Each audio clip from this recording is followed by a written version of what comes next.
Hello viewers, welcome on doctor Sairish health tips channel. Doctor Sairish health tips channel के तमाम viewers को मेरी तरफ से रमज़ानुल मुबारक का बाबरकत महीना मुबारक हो।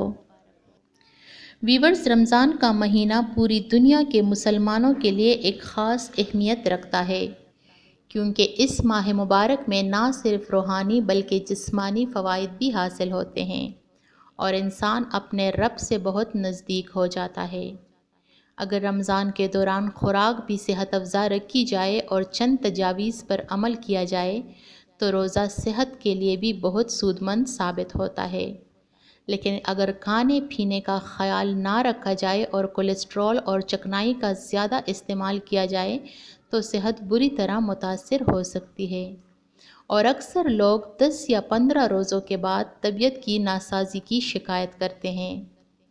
वीवर्स, आज की इस वीडियो में मैं आपको रोज़े के दौरान सेहतमंद रहने की 5 तजावीज़ बताऊंगी, जिन पर अमल करके आप रमज़ान के रोज़ों के दौरान भी फ़िट रह सकते हैं। तो इसके लिए ज़रूरी है कि आप आखिर तक हमारे साथ रहें और वीडियो को आखिर तक लाजमी देखें और हमारे channel doctor Sairish health tips को सब्सक्राइब करें और बेल आइकॉन को लाजमी क्लिक करें ताकि हमारी हर नई आने वाली वीडियो आप तक बआसानी पहुंच सके। नंबर 1, सहरी लाजमी करें। अगर आप चाहते हैं कि रमज़ान का महीना सेहतमंद रहकर गुजारे तो सहरी लाजमी करें और बिना सहरी का रोज़ा रखने से परहेज़ करें और सहरी में कोशिश करें कि ज़्यादा चिकनाई वाली ग़ज़ाओं से परहेज़ करें और इसी तरह ज़्यादा नमक का इस्तेमाल ना करें ताकि रोज़े के दौरान ज़्यादा प्यास महसूस ना हो। नंबर 2, पानी का ज़्यादा इस्तेमाल करें। रोज़ों में जिस्म में पानी की कमी हो जाती है, जबकि इसे रोज़ 8 गिलास पानी की ज़रूरत होती है। इसीलिए कोशिश करें कि सहर में और अफ्तार के बाद पानी ज़्यादा से ज़्यादा पिए ताकि पानी की कमी ना हो।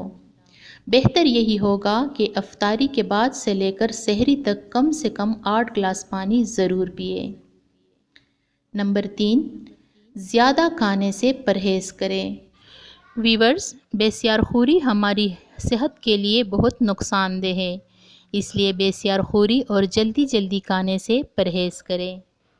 रमज़ान में अक्सर व बेशतर अफ्तार पर बहुत ज़्यादा ऐसी ग़ज़ाएँ खाई जाती है जो सेहत के लिए बहुत नुकसानदेह होती है। इसीलिए कोशिश करें कि इफ़्तार सादा करें और एतदाल के साथ खाएं। नंबर 4, सेहतमंद ग़िज़ाएँ खाएं। सहर और अफ्तार में कोशिश करें कि ऐसे खुराक लें जो सेहत के लिए मुफीद हो, जैसे दूध, अंडा, गोश्त और फल वग़ैरह। जबकि बहुत से लोग रमज़ानुल मुबारक में इफ़्तार पर बहुत ज़्यादा मुरग़न और तली हुई चीज़ें इस्तेमाल करते हैं जो सेहत को नाकाबिले तलाफ़ी नुकसान पहुंचाते हैं।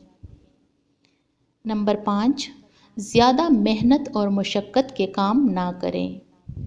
अगर आप रोज़ वर्जिश करते हैं या बहुत ज़्यादा चलने के आदी हैं तो रोज़ा रखने के बाद ऐसा करने से इज्तिनाब करें, क्योंकि रोज़े में वर्जिश करना जिस्म के लिए दुरुस्त नहीं, क्योंकि वर्जिश के दौरान जिस्म में तवानाई की कमी हो जाती है।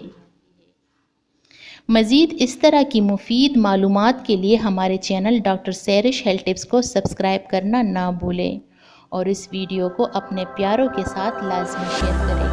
अल्लाह हाफ़िज़।